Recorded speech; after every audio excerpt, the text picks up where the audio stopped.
देखो, सीआरपीसी में आज हम देखेंगे 46, सेक्शन 46 जो है वो ये बताता है कि गिरफ्तारी कैसे की जाएगी। तो धारा एक जो है, धारा 46 की बोलती है कि गिरफ्तारी करने में पुलिस अधिकारी या अन्य व्यक्ति जो गिरफ्तारी कर रहा है, गिरफ्तार किए जाने वाले व्यक्ति के शरीर को वस्तुतः छुएगा या परिरुद्ध करे, जब तक उसने वचन या कर्म द्वारा अपने को अभिरक्षा में समर्पित न कर दिया हो। परंतु जहां की किसी स्त्री को गिरफ्तार किया जाना है, वहां जब तक की परिस्थितियों से इसके विपरीत उपदर्शित न हो, गिरफ्तारी की मौखिक इत्तला पर अभिरक्षा में उसके समर्पण कर देने की उपधारणा की जाएगी, और जब तक की परिस्थितियों में अन्यथा अपेक्षित न हो या जब तक पुलिस अधिकारी महिला ना हो, तब तक पुलिस अधिकारी महिला को गिरफ्तार करने के लिए उसके शरीर को नहीं छुएगा। ठीक है।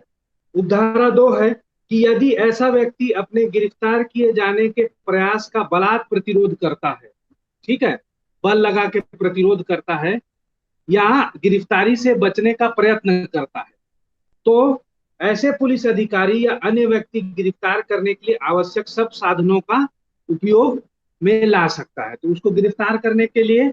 सभी साधनों का प्रयोग किया जा सकता है। उपधारा 3 देखें कि इस धारा में कोई बात ऐसे व्यक्ति की जिस पर मृत्यु या आजीवन कारावास से दंडनीय अपराध का अभियोग नहीं है, मृत्यु कारित करने का अधिकार नहीं है। ठीक है। तो यहाँ पे देखो क्या है कि मृत्यु या आजीवन कारावास से दंडनीय अपराध का अभियोग नहीं है, चार्ज नहीं है ना, आरोप नहीं है उस पे, तो क्या होगा कि आप उसकी मृत्यु कारित नहीं कर सकते हो। ऐसा ऐसा अधिकार आपको नहीं होगा गिरफ्तार करने के लिए। ठीक है। अब उसके बाद देखें, धारा धारा 4 जो है वो बोलती है कि असाधारण परिस्थितियों के सिवाय कोई भी स्त्री सूर्यास्त के पश्चात, ठीक है, और सूर्योदय से पहले गिरफ्तार नहीं की जाएगी। मतलब शाम से लेके, है ना, सुबह तक। और जहां ऐसी असाधारण परिस्थितियां विद्यमान हैं कि स्त्री पुलिस अधिकारी लिखित में रिपोर्ट करके उस प्रथम श्रेणी के न्यायिक मजिस्ट्रेट की पूर्व अनुज्ञा अभिप्राप्त करेगी जिसकी स्थानीय अधिकारिता के भीतर अपराध किया गया है या गिरफ्तार की जानी है। तो अब नॉर्मली ऐसे नहीं किया जाएगा, लेकिन अगर ऐसा जरूरी है कि करना है तो उसके लिए प्रक्रिया दी हुई है। अब उसके बाद देखें धारा 47, तो उस स्थान की तलाशी जिसमें ऐसे व्यक्ति प्रविष्ट हुआ है जिसकी गिरफ्तारी की जानी है, तो उस जगह पे जाना है जहां पे क्या है कि ऐसा व्यक्ति जो है वो है वहां पे, है ना। तो उपधारा 1 देखें कि यदि गिरफ्तारी के वारंट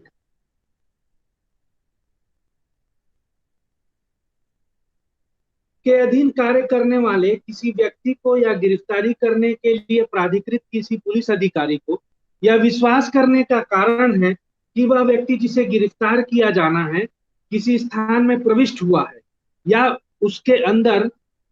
तो ऐसे स्थान में निवास करने वाला या उस स्थान का भार साधक कोई भी व्यक्ति पूर्वोक्त रूप से कार्य करने वाले व्यक्ति द्वारा ऐसे पुलिस अधिकारी द्वारा मांग किए जाने पर उसमें उसे अबाध प्रवेश करने देगा और उसके अंदर तलाशी लेने के लिए सब उचित सुविधाएं देगा। अब उपधारा 2 देखते हैं कि यदि ऐसे स्थान में प्रवेश उपधारा 1 के अधीन नहीं हो सकता है, तो किसी भी मामले में उस व्यक्ति के लिए जो वारंट के अधीन कार्य कर रहा है और किसी ऐसे मामले में जिसमें वारंट निकाला जा सकता है किंतु गिरफ्तार किए जाने व्यक्ति को भाग जाने का अवसर दिए बिना प्राप्त नहीं किया जा सकता, तो पुलिस अधिकारी के लिए यह विधिपूर्ण होगा कि वह ऐसे स्थान में प्रवेश करे और वहां तलाशी ले और ऐसे स्थान में प्रवेश कर पाने के लिए किसी गृह या स्थान के, चाहे वह उस व्यक्ति का हो जिसे गिरफ्तार किया जाना है या किसी अन्य व्यक्ति का हो, किसी बाहरी या भीतरी द्वार या खिड़की को तोड़कर खोल ले, यदि अपने प्राधिकार और प्रयोजन की सूचना देने के तथा प्रवेश करने के सम्यक रूप से मांग करने के पश्चात वह अन्यथा प्रवेश प्राप्त नहीं कर सकता है। परंतु यदि ऐसा कोई स्थान, ऐसा कमरा है जो गिरफ्तार किए जाने वाले व्यक्ति से भिन्न है, तो ऐसी स्त्री स्त्री के वास्तविक अभिभोग में है, जो रूढ़ी के अनुसार लोगों के सामने नहीं आती है,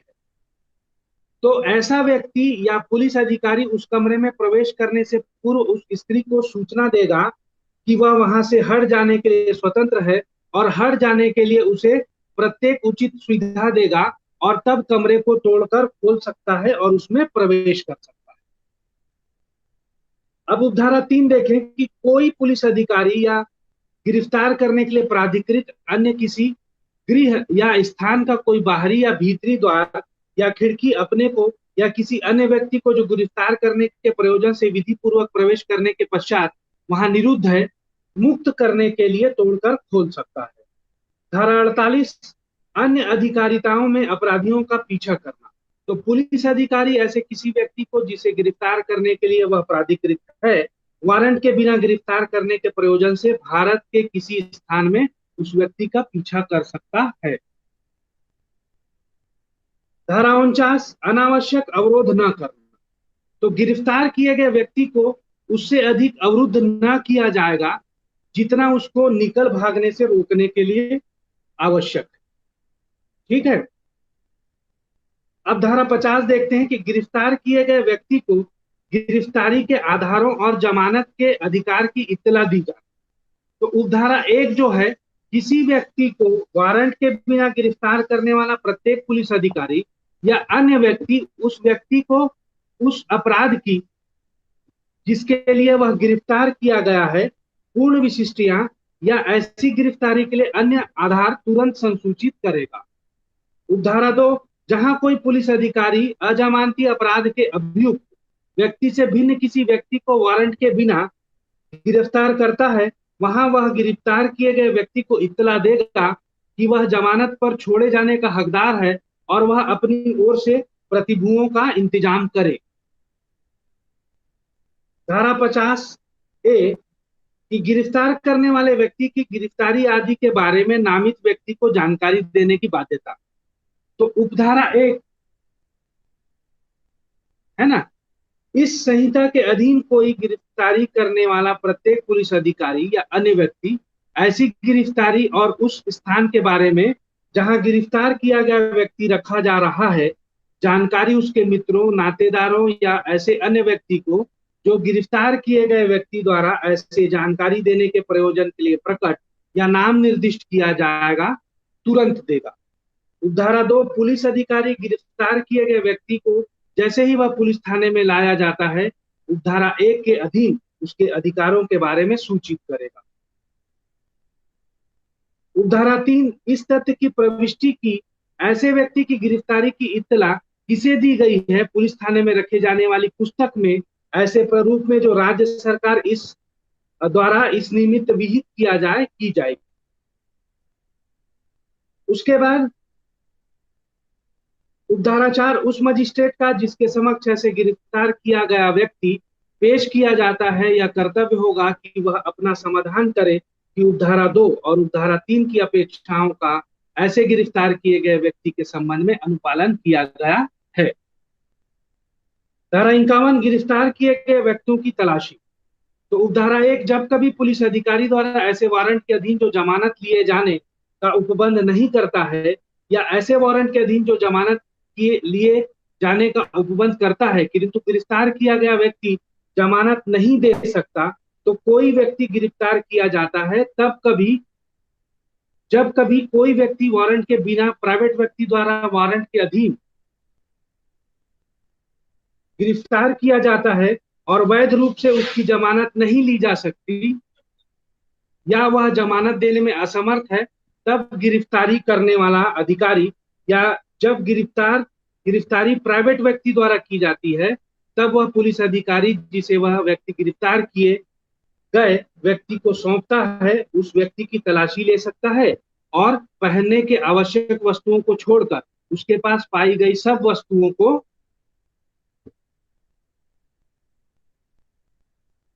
सुरक्षित अभिरक्षा में रख सकता है। और जहां गिरफ्तार किए गए व्यक्ति से कोई वस्तु अभिग्रहित की जाती है वहां ऐसे व्यक्ति को एक रसीद दी जाएगी जिसमें पुलिस अधिकारी द्वारा कब्जे में की गई वस्तुएं दर्शित होंगी। उपधारा 2, जब कभी किसी स्त्री की तलाशी करना आवश्यक हो तब ऐसी तलाशी शिष्टता का पूरा ध्यान रखते हुए अन्य स्त्री द्वारा की जाएगी। धारा 52, आक्रामक आयुधों का अधिग्रहण करने की शक्ति। तो वह अधिकारी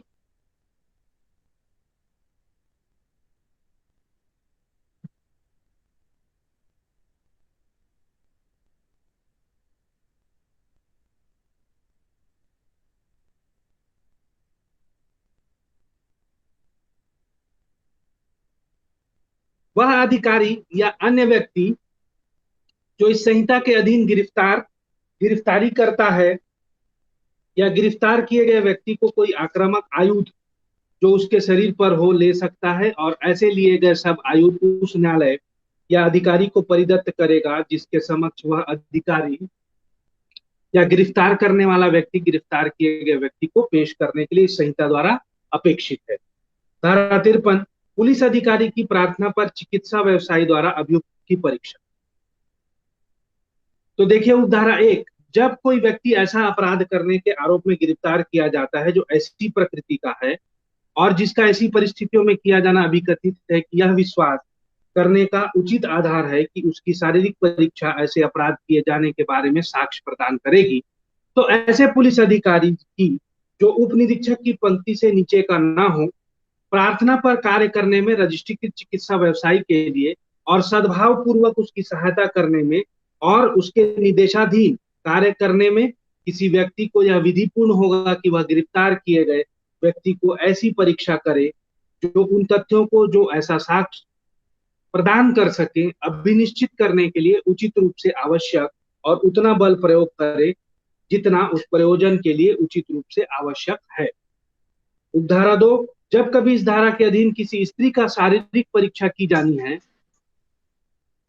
तो ऐसे परीक्षा केवल किसी महिला द्वारा जो रजिस्ट्रीकृत चिकित्सा व्यवसायी है या उसके पर्यवेक्षण में की जाएगी। स्पष्टीकरण, इस धारा में और धारा 53 का और धारा 54 में का परीक्षा में खून के धब्बों, सीमन, लैंगिक अपराधों की दशा में स्वाब, थूक, स्वाब, बाल के नमूनों और उंगली के नाखूनों की कतरनों की आधुनिक और वैज्ञानिक तकनीकों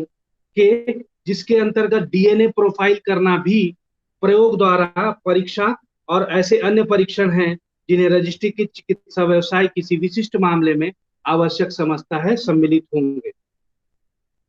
ख, रजिस्ट्रीकृत चिकित्सा व्यवसायी से वह चिकित्सा व्यवसायी अभिप्रेत है जिसके पास भारतीय चिकित्सा परिषद अधिनियम 1956 की धारा 2 के खंड ज में यथा परिभाषित कोई चिकित्सीय अर्हता है और जिसका नाम राज्य चिकित्सा रजिस्टर में प्रविष्ट किया गया है। धारा 53 का बलात्संग के अपराधी व्यक्ति की चिकित्सा व्यवसायी द्वारा परीक्षा। तो उपधारा 1, जब किसी व्यक्ति को बलात्संग या बलात्संग का प्रयत्न करने का अपराध करने के आरोप में गिरफ्तार किया जाता है और यह विश्वास करने के लिए उचित आधार है कि उस व्यक्ति की परीक्षा से ऐसा अपराध करने के बारे में साक्ष्य प्राप्त होगा, तो राज्य सरकार द्वारा किसी स्थानीय प्राधिकारी द्वारा चलाए जा रहे अस्पताल में नियोजित किसी रजिस्ट्री की चिकित्सा व्यवसायी के लिए और उस स्थान में से जहां अपराध किया गया है 16 किलोमीटर की परिधि के भीतर ऐसे चिकित्सा व्यवसायी की अनुपस्थिति में ऐसे पुलिस अधिकारी के निवेदन पर जो उप निरीक्षक की पंक्ति से नीचे का न हो किसी अन्य रजिस्ट्रीकृत चिकित्सा व्यवसायी के लिए तथा सद्भावपूर्वक उसकी सहायता के लिए तथा उसके निर्देश के अधीन कार्य कर रहे किसी व्यक्ति के लिए ऐसे गिरफ्तार व्यक्ति की ऐसी परीक्षा करना और उस प्रयोजन के लिए उतनी शक्ति का प्रयोग करना जितना युक्त रूप से आवश्यक हो विधिपूर्ण होगा। उपधारा 2, ऐसी परीक्षा करने वाला रजिस्ट्रीकृत चिकित्सा व्यवसायी ऐसे व्यक्ति के बिना विलंब के परीक्षा करेगा और उसकी परीक्षा की एक रिपोर्ट तैयार करेगा जिसमें निम्नलिखित विशिष्टियां दी जाएंगी। पहला, अभियुक्त और उस व्यक्ति का जो उसे लाया है नाम और पता, अभियुक्त की आयु, अभियुक्त के शरीर पर क्षति के निशान यदि कोई हो, डीएनए प्रोफाइल करने के लिए अभियुक्त के शरीर से ली गई सामग्री का वर्णन और उचित ब्यौरा सहित अन्य तात्विक विशिष्टि। उपधारा 3, रिपोर्ट में संक्षेप में वे कारण अभिकथित किए जाएंगे जिनसे निष्कर्ष निकाला गया है और उपधाराचार परीक्षा प्रारंभ और समाप्ति करने का सही समय भी रिपोर्ट में अंकित किया जाएगा।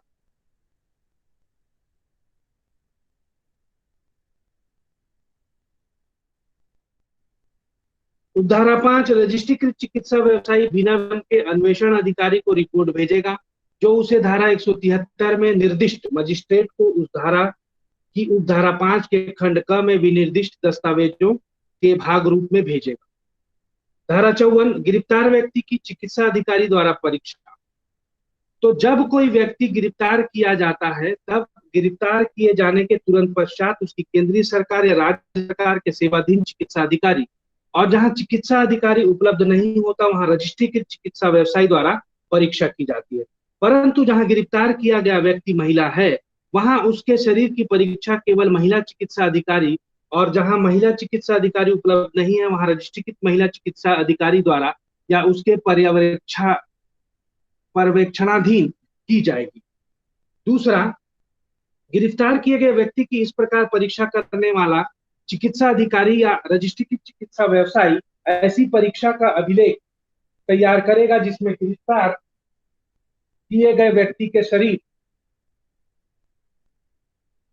पर किन्हीं क्षतियों या हिंसा के चिन्हों और अनुमानित समय का वर्णन करेगा जब ऐसी क्षति या चिन्ह पहुंचाए गए होंगे। उपधारा 3, जहां उपधारा 1 के अधीन परीक्षा की जाती है वहां ऐसे परीक्षा की रिपोर्ट की एक प्रति यथास्थिति चिकित्सा अधिकारी या रजिस्ट्रीकृत चिकित्सा अधिकारी द्वारा गिरफ्तार किए गए व्यक्ति या ऐसे गिरफ्तार किए गए व्यक्ति द्वारा नाम निर्दिष्ट व्यक्ति को दी जाएगी। धारा 54 का गिरफ्तार व्यक्ति की शिनाख्त। जहां कोई व्यक्ति किसी अपराध को करने के आरोप पर गिरफ्तार किया जाता है और उसकी शिनाख्त किसी अन्य व्यक्तियों द्वारा ऐसे अपराध के अन्वेषण के लिए आवश्यक समझी जाती है, तो वहां वह न्यायालय जिसकी अधिकारिता पुलिस थाने के भारसागत अधिकारी के निवेदन पर गिरफ्तार किए गए व्यक्ति की ऐसी रीति से जो न्यायालय ठीक समझता है किसी अन्य व्यक्ति या किसी अन्य व्यक्तियों द्वारा शिनाख्त कराने का आदेश दे सकते हैं। परंतु यदि गिरफ्तार किए गए व्यक्ति की शिनाख्त करने वाला व्यक्ति मानसिक और शारीरिक रूप से निःशक्त है, तो शिनाख्त करने के ऐसी प्रक्रिया न्यायिक मजिस्ट्रेट के पर्यवेक्षण के अधीन होगी और यह सुनिश्चित करने के लिए समुचित कदम उठाएगी कि उसे व्यक्ति द्वारा गिरफ्तार किए गए व्यक्ति की उन पद्धतियों का प्रयोग करते हुए शनाख्त की जाए जो उस व्यक्ति के लिए सुविधापूर्ण हो। परंतु यह और यदि कि गिरफ्तार किए गए व्यक्ति की शनाख्त करने वाला व्यक्ति मानसिक या शारीरिक रूप से निःशक्त है, तो शनाख्त किए जाने की प्रक्रिया की वीडियो फिल्म तैयार की जाएगी। अब धारा 55 देखते हैं। जब पुलिस अधिकारी वारंट के बिना गिरफ्तार करने के लिए अपने अधीनस्थ को प्रतिनियुक्त करता है तब प्रक्रिया। तो धारा 1, जब अध्याय 12 के अधीन अन्वेषण करता हुआ कोई पुलिस थाने का भारसाधक अधिकारी या कोई पुलिस अधिकारी अपने अधीनस्थ किसी अधिकारी से किसी ऐसे व्यक्ति को वारंट के बिना विधि पूर्वक गिरफ्तार किया जा सकता है, वारंट के बिना अपनी उपस्थिति में नहीं अन्यथा गिरफ्तार करने की अपेक्षा करता है, तब वह व्यक्ति का जिसे गिरफ्तार किया जाना है और उस अपराध का या अन्य कारण का जिसके लिए गिरफ्तारी की जानी है विनिर्देश करते हुए लिखित आदेश उस अधिकारी को परिदत्त करेगा जिससे यह अपेक्षा की है कि वह गिरफ्तार करे, और इस प्रकार अपेक्षित अधिकारी उस व्यक्ति को जिसे गिरफ्तार करना है उस आदेश का सार गिरफ्तार करने के पूर्व सूचित करेगा, और यदि वह व्यक्ति अपेक्षा करे तो वह आदेश दिखा देगा। उपधारा 2, उपधारा 1 में कोई बात किसी पुलिस अधिकारी की धारा 41 के अधीन व्यक्ति को गिरफ्तार करने की शक्ति पर प्रभाव नहीं डालेगी। धारा 55 का गिरफ्तार किए गए व्यक्ति का स्वास्थ्य और सुरक्षा। तो अभियुक्त को अभिरक्षा में रखने वाले व्यक्ति का यह कर्तव्य होगा कि वह अभियुक्त के स्वास्थ्य और सुरक्षा की उचित देखभाल करे। तो आगे की धाराएं हम कल की क्लास में देखेंगे।